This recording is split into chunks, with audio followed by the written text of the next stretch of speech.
Hi. This isn't my usual introduction because this isn't my usual kind of video. A few days ago, I had the extraordinary privilege of meeting an autistic friend. For several months, I've been getting to know Mike from the Autistic AF channel, who, unlike most people I talk to, doesn't live thousands of miles away.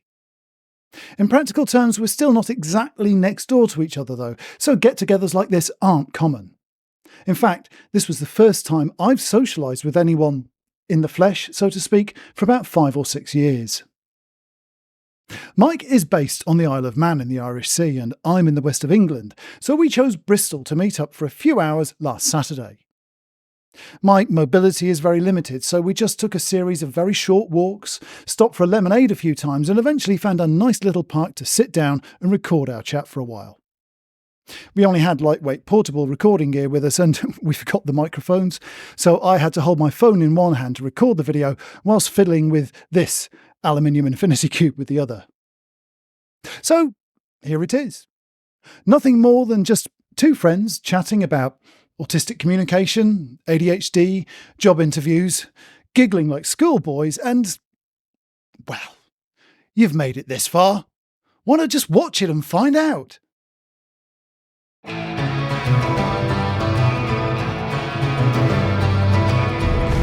No one told you that was gonna be this way. So, welcome to lovely Bristol, lovely sunny Bristol. Indeed, yes. Not either of our homes, but certainly where we found ourselves today. It's He's real, by the way. Yes, I am really. Yeah, I did wonder, because aren't you going to say your intro? No, I'm not. Hello, everyone. My name's... I'm sorry, I have to wait for people to go past, because this is basically live. Hello, everyone. My name's Mike, and I'm autistic. Welcome to Autismatic. Goals. So we're going to be talking today about autistic communication. Yeah, because frankly, that's all we've been doing all afternoon. Literally, not all afternoon, all morning as well. Well, we had a fun chat. I remember when we mentioned about stories, I said that thing to you where, you know, often you get derided when somebody tells you a story from their personal life. You know, maybe it's got some sort of emotional sort of component to it, and then you respond with a story of your own. Big faux pas. No. Except. Exactly, when you're dealing with somebody who speaks and communicates in the same way as you do. Yeah. It's a very strange feeling when you meet other autistic people when you're not used to it. And that was me for a long time.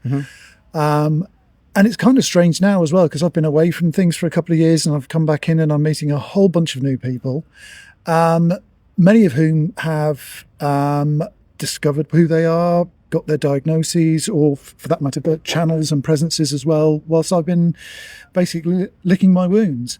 And it's amazing to come back and see that there are so many people who are trying to make a difference now. When I actually start meeting people, I've met quite a few lately, it's just so nice to not have to mask and basically be the arsehole we are the rest of the time. Forgive me, guys, I don't normally use language of that sort on my channel, but we are talking live, and if I beep it out later, you know why. But no, it's nice to actually be treated as a human being by people by default, by proxy. You don't have to ask for it. You don't have to explain things. In fact, the weirdest thing is the amount of times we find ourselves apologising for things that we don't need to. Yeah. I mean, you don't have to be British to say sorry for literally every single sentence you come up with. Exactly. Sorry about the noise just back there. Antisocial car driver. See? We have to... Just that again. We don't have to be British to say sorry all the time. It seems to be more of an autism thing than a British thing. Almost like being sorry for your very existence. Well, I'm sorry I bumped into you. Actually, you bumped into me. What's that all about? I've got to say, I mean, when people talk about autistic stereotypes, and we talk about nationalities, we talked a little while ago about how a lot of German people who are autistic, it's not so obvious because of the German culture. And I think, when it comes to British culture, saying sorry, you're never going to be able to identify us for that because everybody's doing it. Exactly. I mean, don't you think that the German culture has been influenced by by autism, as opposed to, this is full of hot takes, by the way. Like, you know, the normal high quality content that you expect from us just wasn't done by Quinn this week. No, it wasn't. So this is what you're getting instead. Yes, instead you get me talking crap.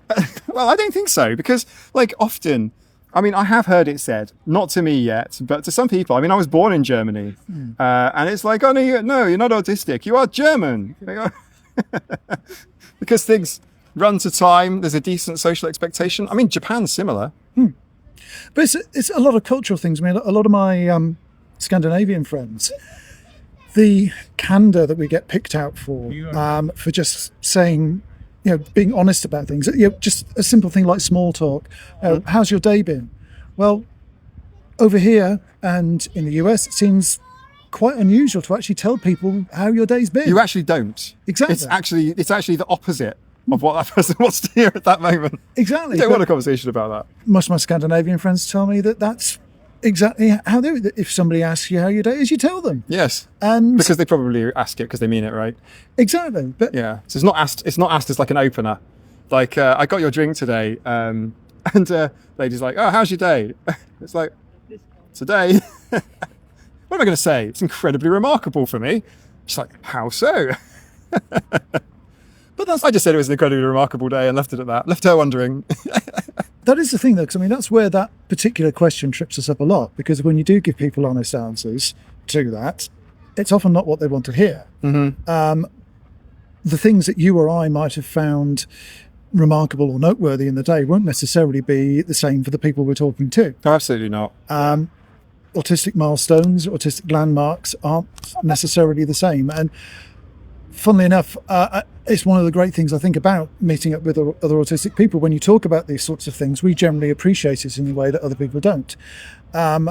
We can see that something that, you know, to you that is a challenge, to me is probably going to be a challenge too. Or if not, I can sympathise or empathise with similar things. I find it just utterly surprising how we have this spectrum neurotype, but there's so many things in common.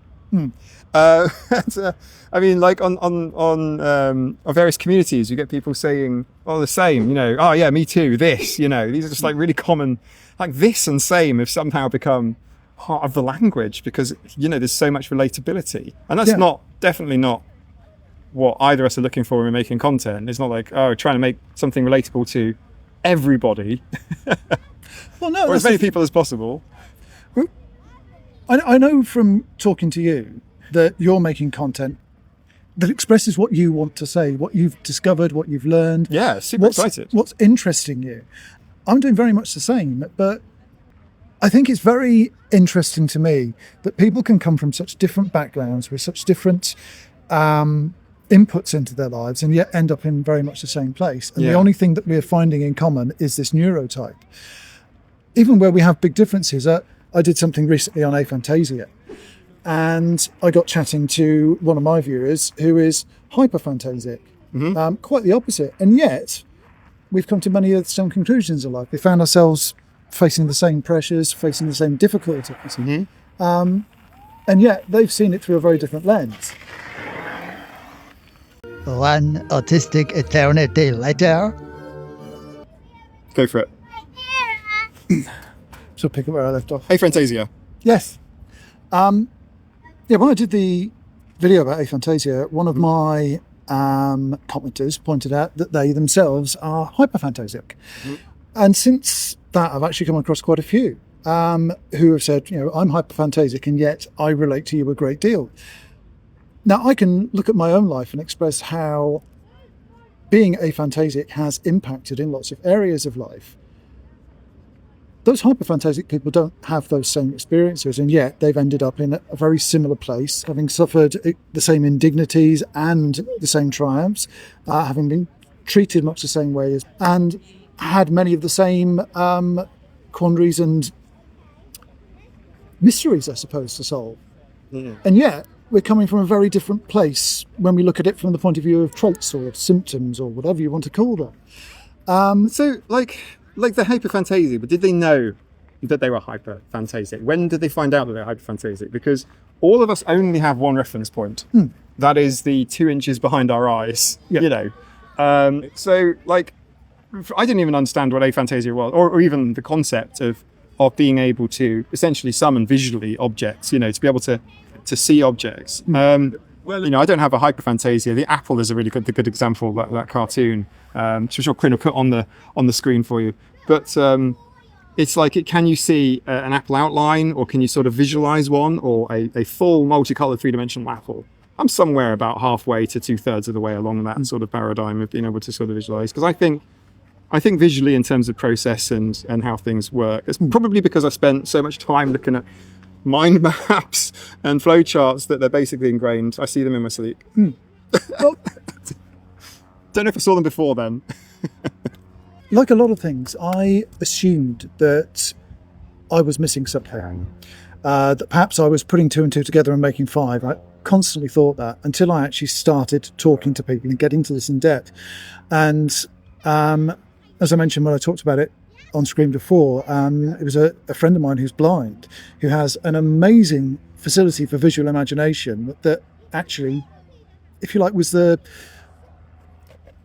straw that broke the camel's back. It was the last piece in the puzzle. It was the thing that I needed to make me realise and look at it further.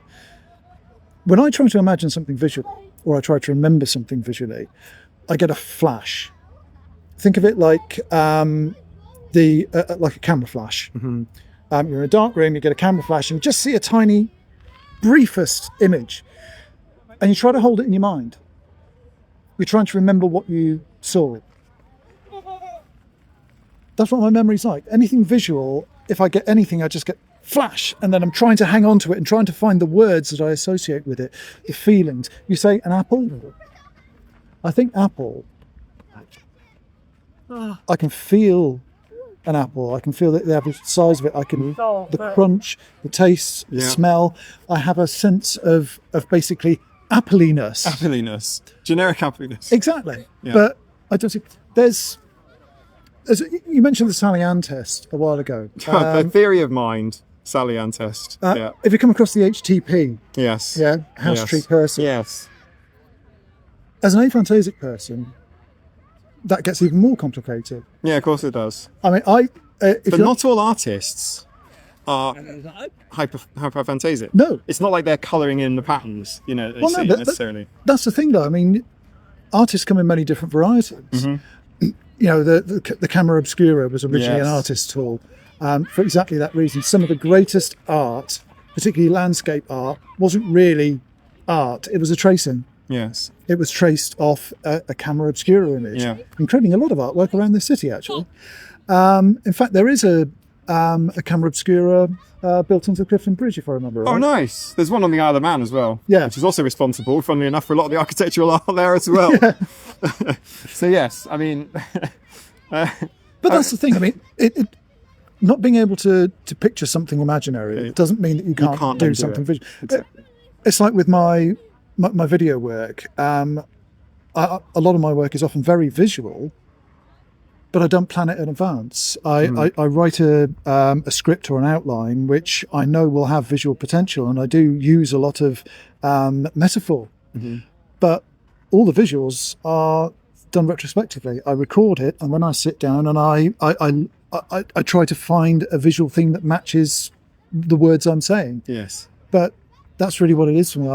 I'm very clear about what I want to say. And so by putting myself on screen, I get my facial expression, I get my bodily expressions, my tone of voice, but I'm also able to add in visuals and add in sound effects, all that sort of thing, which kind of accentuates the message I'm trying to give. Of communication that you only get when you're editing content. Yeah. Which is why you get a lot of even autistic YouTubers that would be making content but not then doing live streams. I'm not judging anyone. Live streams are heck. That's me, by the way. But at the moment, you've already been on the stream once. It was good fun, and people keep asking for you again. So take that for what it's worth. You're all too kind. So, from my perspective, I find this super interesting. My conversations with Quinn, because Quinn has known that he's been autistic for a lot longer than I have. Hi, me from the future, or closer to the present day again. The next couple of minutes, there was a load of noise and interruptions, which I've skipped forward from, but that set both of us off giggling again. We'll return just as we're composing ourselves.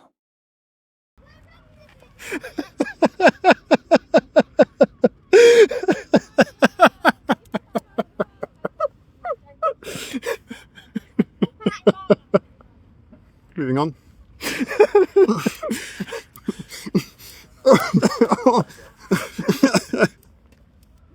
I think autistic community has been really valuable for me, particularly because I didn't realize it existed until relatively recently.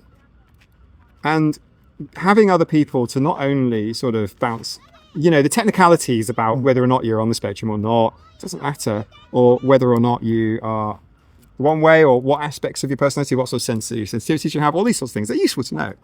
But also just having people, it's kind of fun to hang out with. I've really enjoyed today. It's been me too. Absolutely fantastic, and we're going to have to repeat it. This is a thing, I think. He's not saying yes. That's the problem. I am saying yes.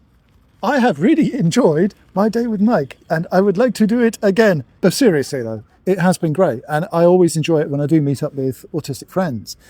The thing is, no, you don't guarantee you're going to get on with somebody because they're autistic and you are as well. It's a good starting point, though. We still have to exercise understanding and tolerance with each other. We still have to accommodate each other. Yeah, Connor, we best buds. Just communication needs. When I talk to Mike, at the moment, I'm doing it on WhatsApp, and he's accommodating me on that. I use WhatsApp because I use it because a blind friend finds it easier to use, and so I was accommodating them. Somebody else I started talking to said, hey, have you ever heard of Marco Polo? No, they like to use that. I work with that. They may not be communication styles in the way we're thinking of, but it's different venues and different things that people feel comfortable with. So you change. But there are going to be times when it's not right. I use those platforms on the understanding that if I'm going to talk to somebody face-to-face or verbally, we plan it in advance. I know Mike did a video a while ago about phone calls, and I have to say, watching that, I just sat there grinning through it because I feel exactly the same way. I also did a live stream and said, Jen popped on, you're from Neurodivergent, and I'm like, hey, Jen, I'm going to the toilet now. Do you want to join the live stream? I also did it with you. Yeah. The ADHD is currently unresolved. Indeed. Well, that's something we've talked about as well today. I don't show many of those traits on screen because I'm so prepared and scripted, but people who know me see me differently. And I have ADHD as far as I know, but I'm not diagnosed. People keep on telling Mike that he's ADHD, particularly on his live streams. Yeah, it happens a lot. And IRL as well. Like, we're disclosing my autism diagnosis to a couple of ADHD friends that I trust.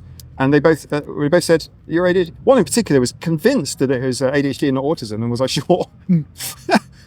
Well, I have wondered if, were I to go through the diagnostic path now, the same age I was when I was diagnosed autistic, whether it would have been ADHD that was picked up first, if not missed the autism at all, which we know happens to a lot of people. ADHD seems to be reasonably well understood. Yeah. Just, culturally, worldwide, schools seem to have a grip of it. Whatever's happening with ADHD that isn't happening with autism kind of, I think, needs to be defined a little bit better, because a lot of the same sort of outcomes or traits can be explained by almost two separate sort of methodologies. Yeah. And then there's a lot of ADHDers on, for example, stimulants find that there are other traits and characteristics kind of become a bit more prominent because they're not being covered up so much by the conflict between the two. So yeah, I mean, they're almost sister conditions. And in fact, talking diagnostically, there's a really high rate of crossover. There was a study done, I need to double check this one, but it was the study showing the high correlation rates between autism and ADHD was actually done on Finnish, I think it was Finnish, it was a Nordic country. I can promise you that. My brain, by the way, will give me a fact like, yes, this study was from a Nordic country. It won't tell me which one. Yeah. And I've spent a lot of time reading this thing and presenting on YouTube, and I can't remember which country it is, but I want to say Finnish, but I could be, it's one of multiple. Hey, Finland is a Scandinavian country. I know that for certain.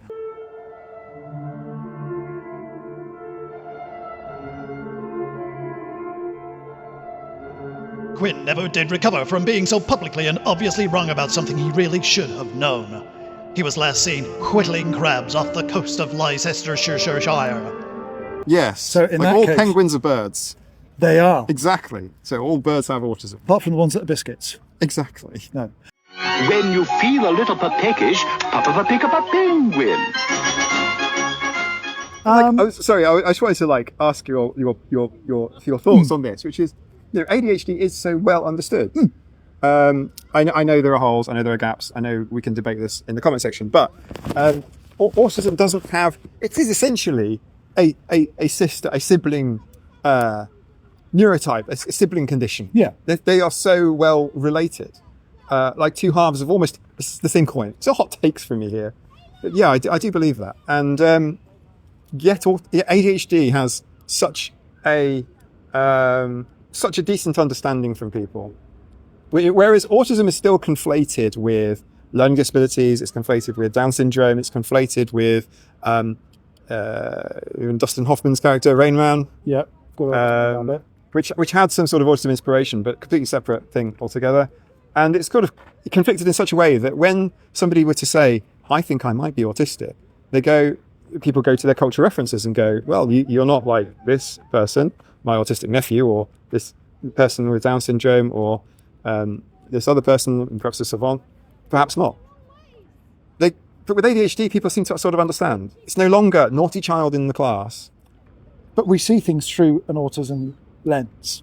Correct. We don't see it from the ADHD lens. Now, Well, that's from true. my point of view, general understanding of ADHD seems, to me, from the at the moment outsider's point of view, to be better.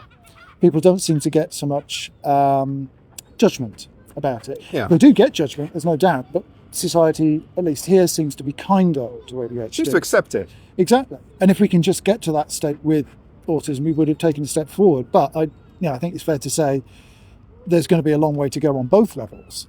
I have witnessed a number of people who make hiring decisions looking at application forms and gone, ADHD, nah. Autism, nah. Yeah. So Yeah. It's- Would you disclose? So it is a topic. exactly. But even without disclosure, it comes up and people spot Well, that's it, what so- interviews are for. So, but, I'm determined to make some content around this. But yeah, I mean, interviews are by their very nature discriminatory. Seeing if you would fit in with the team is kind of one of the main criterion. Even I if it's a actually- soft one. Quite likes job interviews. Oh, I want you to disagree with me on something. The good thing about job interviews is that for an autist, you're never going to get a better opportunity to sit and talk about yourself. Yeah, true. Trouble is, it's not necessarily the things you want to talk about.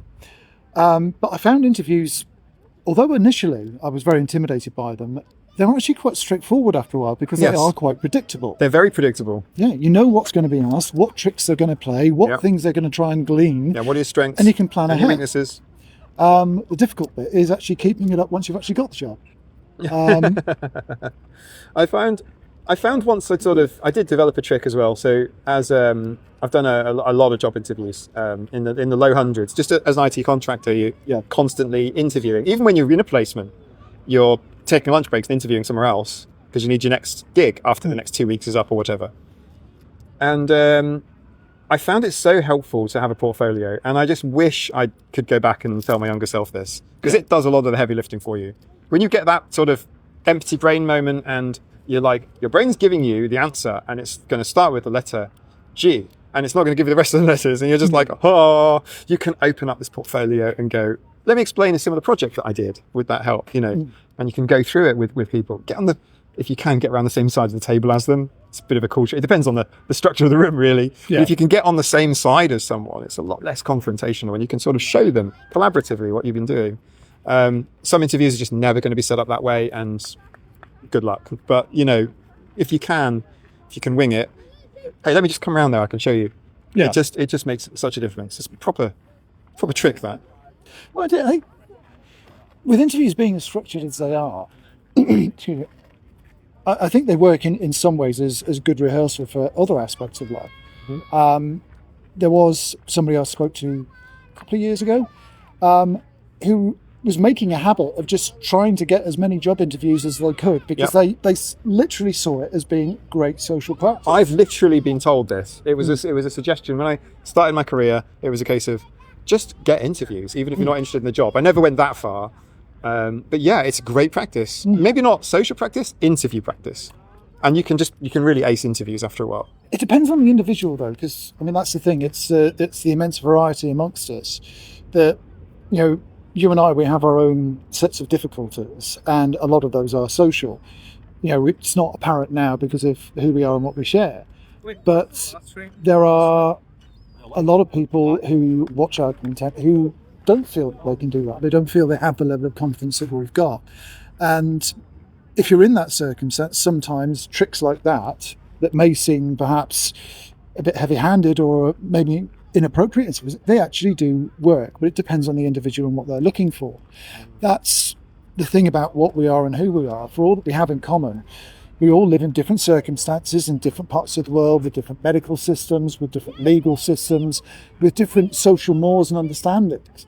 And it's always going to hit us differently. We're always going to be hit by different pressures. And I think learning from each other around the world is making a huge difference. I really think that that's one of the reasons things have started moving in recent years, is we have got a global community and people are talking to each other.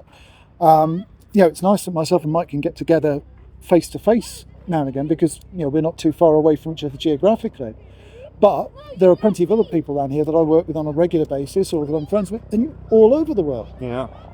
I have more problems now finding slots for time zones to talk to friends. Helicopter. Yeah. It's a heli chopper.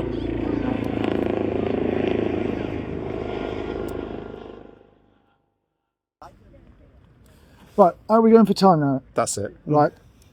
I think we're going to have to bring it to an end. So basically, I suppose we've got to round up. I'm Quinn. He's I'm Mike. We're both autistic.